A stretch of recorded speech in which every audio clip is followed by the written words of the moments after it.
And here we are. And here we are, Quasar Markets, solving America's problems, life, love, America, the world. Welcome to another update where we chat politics, money, the bridge of finance, and really a little bit about what's going on. Dave is a remarkable political analyst and has so many insights on how we are combining and comparing all of what's going on right now. There's not a lot going on, just a few Yeah. things. Right. Did you get a chance to watch the JP Spears, Alex Jones video? I did not. I've seen a lot of this MAGA peel apart, and that in itself is like a real aspect. A real thing. Yeah. It cannot be underestimated because this is the largest and most coherent political group that I think America has ever seen. And now that the biggest cheerleaders, the biggest mouthpieces, the most reasonable folks that have really reached out to the broad middle are saying no, this is not what we want. That is a significant, that's going to roll directly into the midterms. Yep. Yeah. And I don't think there's any recovery from this. What we're going to see next is certainly the political class, which has been very reluctant to do anything, to say anything out of fear of the MAGA and Trump. They're going to start saying and seeing that Trump is a lame duck right now, and it's going to turn into LBJ effectively. So. This is dead politically right now. I can bring up a couple other things, but let's focus on finance and the intersection of that right now. Yeah, absolutely. Well, what's really interesting, I'll do a fast little screen share. Give me 4 seconds to track that down. Screen share, entire screen. What I'm going to do for everyone here is just walk you through just kind of what I'm seeing on the broader markets. This is the SPY, which is the S&P 500 ETF.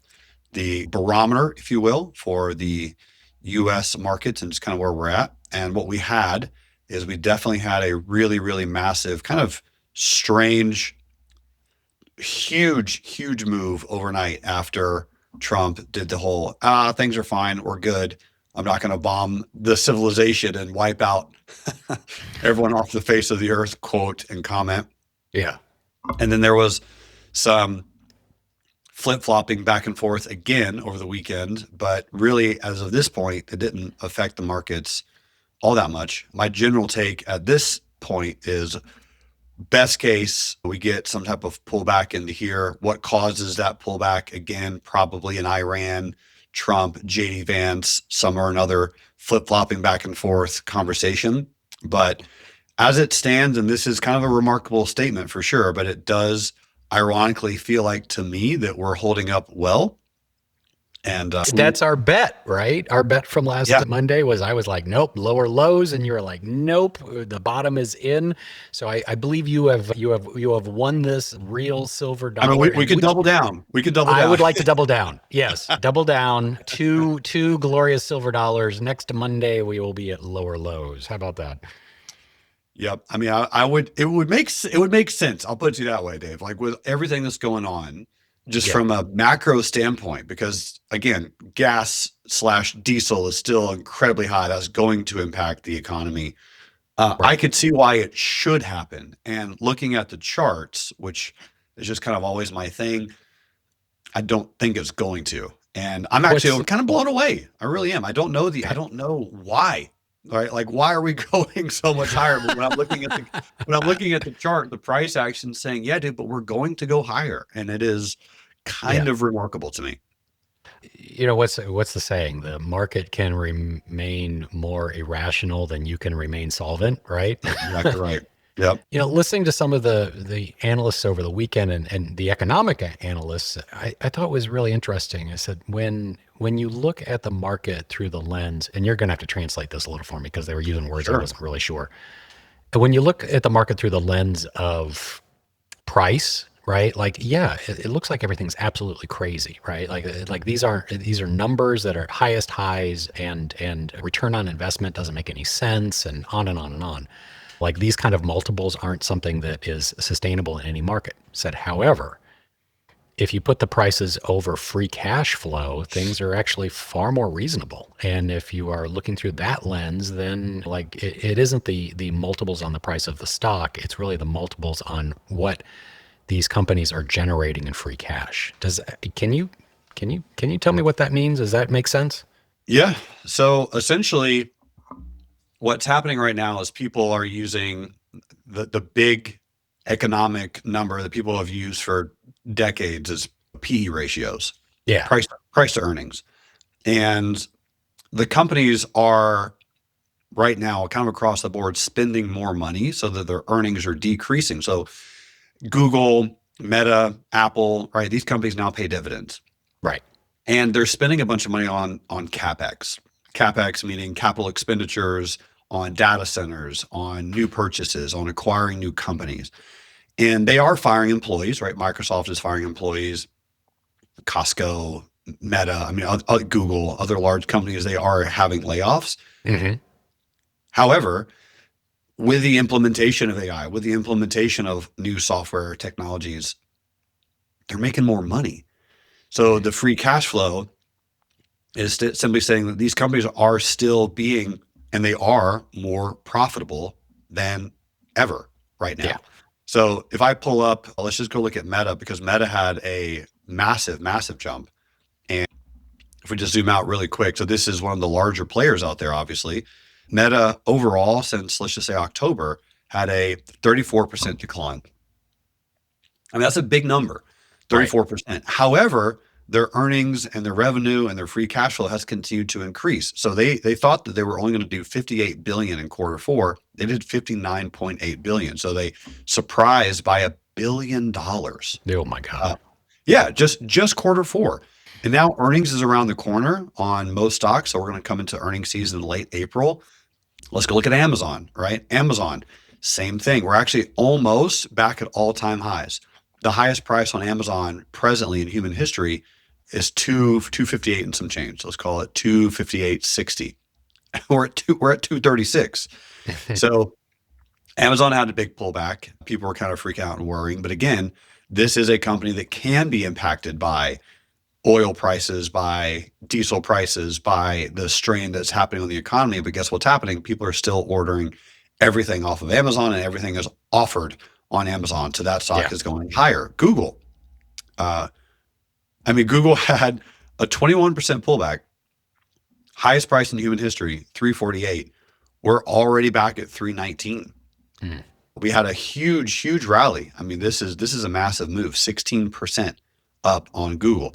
The laggard right now kind of is Tesla, but I think that lag is almost over. So from December, one of the few tech stocks that did have a new all-time high in December was down 32%. So what I'm noticing looking at the markets is you had this big tech AI, right? Everyone's calling it AI bubble. And that bubble kind of did in a way pop, meaning you had a lot of these huge tech companies have a massive sell-off. ServiceNow is another one. So ServiceNow was making ungodly amounts of money. The CEO just came on and was essentially pumping the stock in a good way. But look at this thing, man. ServiceNow is down since January of 25. So let's call it a year and some change, 66%. 66%. But the last time it was down 53%, it had a big rally. This is the largest decline that it's had in a very, very long time. And we're getting huge volume spikes towards this low, which kind of tells me that the bottom probably is pretty close to being in on ServiceNow. But again, the company's profitability is doing fine. So that's what's interesting is the AI bubble, the AI scare, I think is kind of played out. And I do believe that some of these software companies are starting to recognize, yes, they can use AI. It's still kind of far away. The whole, hey, it's taken over. It's going to take every single person's job. What's really happening is it's just becoming more efficient. These companies are figuring out how to use it and how their employees can use it, how they can create more faster. And yes, they are firing some people, but those individuals generally are also being recalibrated into other positions. So it's individuals that have just a singular focus on one particular thing that's extremely intensive. If that is software or coding based, they have gotten kind of the shift over. But if you have companies or employees that have a little bit more of a flexible job, they're able to transition into other more efficient applications in their companies. And there's a lot of companies out there, man, that are at really, really good discounts right now. Hmm. Again, Microsoft being another one. I mean, I don't believe that massive software enterprise cloud-based companies like Microsoft are going to go away. Could it? Maybe, but I doubt it. Right. I doubt it. Just looking at looking at the microchip companies, looking Yeah. at the NVIDIAs, the MKSIs of the world, the AMDs of the world, they are still just scorching. And then the data center plays, which is again the CapEx, which is where most companies are spending a large sum of capital. Let's go look at this one, TeraWulf. So TeraWulf is another one that's just a software data center play where they're like, hey, we need to build more data centers for all the energy that AI is going to use. And this company is continuing to slowly kind of surge and pump, and it's above all moving averages on all time frames, which is the definition of a bull trend. They also have slowly started to increase their revenues. Again, earnings season is going to be a big one, but just looking at it historically, there was a stat that if March is down over the last, let's say, I think it was 88 years, if March is a negative number on the broader markets, then April is positive 85 out of 88 of the last years. Mm. And from a seasonality standpoint, I'm just a big seasonality fan because this is a situation where I believe most people fundamentally, they feel bearish and they feel like the market should go lower. And Yeah. that's when the markets like to surprise people. And so I'm seeing energy skyrocket with tons of energy companies on the S&P 500, obviously. Energy is skyrocketing, tech is down, and we're going to have a sector rotation because there's so much high energy companies. And people are going to start selling the energy and going, hey, listen, is AI going to replace everyone immediately, instantly? No. Revenues are still going up. Free cash flow, aka how much money the actual companies are putting off, is increasing. And even though the companies are down, money is going to start rotating from the energies of the world, from the financial conglomerates of the world, JP Morgan, MasterCard, Visa, and they're going to start transitioning into tech. That's just kind of how I feel. And if tech starts moving higher, it's going to create the market to go up because that's the largest industry that is holding up essentially the American economy. And most of the big companies are down, and they have started to rally secretly, kind of under the tide, so to speak. So Yeah. I do kind of stand on that thesis that we're going to have a positive April, even though we shouldn't. The truth is, whatever Trump says at this point, everyone's like, whatever, dude, we don't listen to you anymore. Yeah. You and I've been saying that for a few weeks. Right. Whatever Trump says, it's irrelevant until Iran or someone other than who is currently in office, who is currently in the big position to actually make the noise. We're not listening to anyone. And that's how we started off the show. You have the MAGA Central. I mean, the Grant Cardones, the Patrick Bet Davids, the Hugh JP Sears, Alex Jones, these Candace Owens, right? These massive people that are huge MAGA efforts are going, nah, I don't want to support you anymore, dude. Right. You had the huge issue with the Epstein files. You have this Iran situation, and you have Trump really sounding like an angry teenager. Yeah. An angry teenager playing World of Warcraft, Right. just yelling at his bros over the internet, causing the markets to capitulate both up and down. And I don't think that we need to listen to him anymore. And at this stage, whatever fear comes in, I think it's viable. And I think we end up going higher, personally. It's kind of my take. I hear you. And I see this as fundamentally in my thesis, like what's pro-human and what's anti-human. We still are in this space where, consumer sentiment is at a record low. Like they've been watching this forever. And you have to sell all these goods and services to companies, to people. You have to have a positive flywheel, right? And everything works when it's going up, and when it's a financialization market, an anti-human market where we're making money on money, not on moving atoms, bits, not atoms. Yep. That underneath all of that, it's not a solid foundation. because like these companies are like using their stock price to buy other companies. They haven't actually created any value there. Yeah. It used to be illegal to buy what they call bicycling, right? And it's like, I will give you money and you can buy ads on my platform. Like AOL, this company got into like a whole lot of trouble for that, but now it's legal, Do you right? know anything about that? Do you have any experience at all?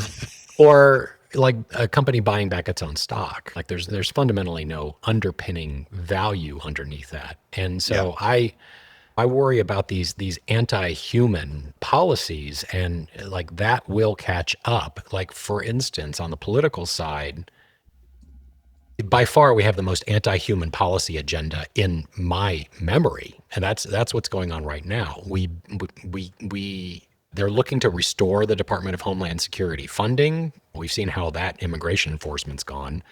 He wants the voter ID bill. All right, maybe that's something. They want to extend that intrusive government surveillance FISA stuff on us. They want to pour unimaginable amounts of wealth into the Pentagon's coffers. Like we just bounce back and forth. We bounced off of the extreme left in the Biden administration into the extreme right of the Trump administration, and without fail, we aren't seeing anything in the middle.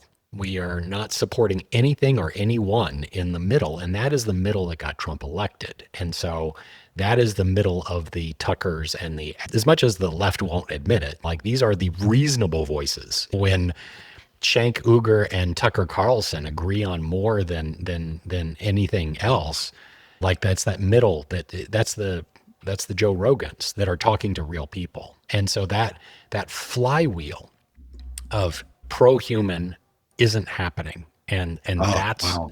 that's the part where I hear you on the free cash flow. I feel you on on all of these things that are happening for the economy. And the sources of that wealth are just a mutual masturbation. And that never ends well. I don't know when it ends, but it does. We're taking seats out from underneath us, and the music will stop. It feels like it should have been a correction years ago to me. And when the political realities of what's going on in the Middle East actually show up, right? Like with the massive inflation that we are already starting to see, where the massive problems in our economy for just the energy inputs, the prices of gas, the prices of diesel, like everything has to move via that. So when that starts hitting the middle, the vast middle, and we're like, hey, we didn't get anything out of this, that's when a political reality is going to set in. That's when the real grind is going to happen. That's when the government spending is going to stop. And that doesn't end well. It doesn't end well politically. It doesn't end well socially. It doesn't end well economically. So I'm worried. I'm worried. Yeah. I understand, man. It makes sense. It does. And the can will be pushed off to someone. And I don't know if it's going to be this administration. I believe whoever gets the hot potato next is going to get really squished. Tell us your general thoughts on the midterms, if you have an opinion or a bias on that, or perspective. It's still too early, believe it or not. And every special election that's been held in the last 6 months have gone to the Democrats. I see really no wind beneath the wings of the Republican Party or the MAGA sphere. Like if anything, it seems to be decompensating, not actually building coalitions. And again, like the entire policy portfolio isn't supportive of that. I just laid out exactly what they're planning right now, and I'm like, okay, well, you're really not speaking to the middle. You're not speaking to the economic aspects. You're Yeah. not speaking to my pocketbook. So it's like, okay, Yeah. if you're not going to do anything, and you're going to be in an incredibly unpopular war that doesn't have an off ramp right now, it's either just going to drag to the side of this annoyingness that people are going to be like, why are we doing this? Or it's going to get worse. Like there is no better situation over there. So I don't see anything other than a bloodbath, and then I don't see anything other than what would be likely, which would be like a real impeachment and a real conviction there. Like that's where we're heading, and that's just chaos. So buckle up, Buttercup. Yeah. Yeah. I would Yeah. like to be wrong on all of this, and I keep looking. It's like I'm looking for confirmation bias on this. It's like, hey, tell me I'm wrong because I'm happy to hear otherwise, but I don't know, man. I don't see it, and I don't want to come across as doom and gloom. I really don't. I am just looking for a light at the end of the tunnel and making sure it's not a train. Yep. And I do believe what you said is probably the most accurate description that is at the core of humanity, not incredible, but what's going to continue to happen, especially with AI and especially with speed, is the humanistic aspect of trading and how things are being impacted is going to decline. And it is literally going to be bits making bits, zeros and ones, making more zeros and ones, dollars making dollars, money making money. And Yeah. that's going to be probably primarily almost everyone's focus going forward. Meaning, yeah, I don't believe that it's going to be an economy of this makes perfect sense macroly on a big picture scale. This is what should happen because this weekend, unfortunately, I fell into a deep rabbit hole of how Trump has literally siphoned billions of dollars Yeah. from the American public through crypto in the dead of night with no one knowing and no one even mentioning it. No one even just telling, oh, this is actually what's happening, right? Everyone's like, Trump's going to be a pro crypto president and this administration is going to be so pro crypto and the crypto markets are going to higher. And you've been a big bear on crypto for a long time, which is Day one. understandable. And Yeah. you were one of the voices in my head that was like, he's right though. Like there's no value to it at all. There's nothing actually happening. There's something being built. Blockchain has solved literally zero problems. And as you're looking at it, I mean, he through shell companies, through shell organizations, through back end transactions, dude. I mean, we're talking 2 to 3 billion dollars Yeah. just eviscerated from the general US public of people who have bought into crypto projects that he has openly endorsed through him or his sons, gone, right? Over the last year and a half, Right. just into imaginary thin air. It's not imaginary, it's their wallets, it's their money that they're stuffing their pockets with. And I've been saying that from day one. Yeah. Trump wants to make more money. That's what he cares about. And he's going to do it through the markets or he's going to do it through the increasing prices of real estate. And he hasn't figured out the real estate piece yet. So what he's doing is he's doing it, or he was attempting to do it through tariffs. He's attempting to do it now, get the markets into a place of physical inflation because of oil, get as much oil as possible, come out on the other side, figure out some type of agreement where energy and oil prices completely go lower. Then he pushes for an interest rate shift, an interest rate decrease, and then the real estate prices go higher. That's his number one objective. We'll see if he actually pulls it off. But until then, he's going to make money through exactly what you just said. Bits on bits, making money on the markets. That's what's happening. That's what he's doing presently. He literally named this company, which is Palantir, which is one that I know you have a decent little size in, because it's a war machine company, Yeah. but this company will go higher when we are in war, and at least it will benefit from it on a long-term perspective. And he named this company on Friday by name in a tweet saying Palantir is doing a great job and they are an incredible source of information anytime that we go into a war. I mean, dude, like by name, like Right. the last company, I mean, he didn't buy into it, but the company that the US government did buy into openly a year ago was Intel. And since that has happened, Intel's up over 100%, which just pure absolute government insider trading is causing the stock to go higher. It's going to hit its previous tech bubble highs. It's going to get back up into the $69 mark. And but that has happened, man. I mean, this is, if I go into a daily chart really quick, this is when all that got announced, was back over here in September of last year. And this is, again, just another tech stock that the U.S. government is openly buying into. Mm. But that's what's happening. I mean, he's letting everyone know. He's telling everyone, like you said, and the way I feel it, forget the macro perspective. None of that actually matters. Your job doesn't matter. You as a human don't matter. Your Yeah. rights don't matter. Don't worry about your health care. Just make Right. as much money as possible on the open markets. That's kind of how Trump is doing. And when I see that the tail of the tape, I'm like, all right, well, I guess we just got to go make money and do the best that we can to do exactly that.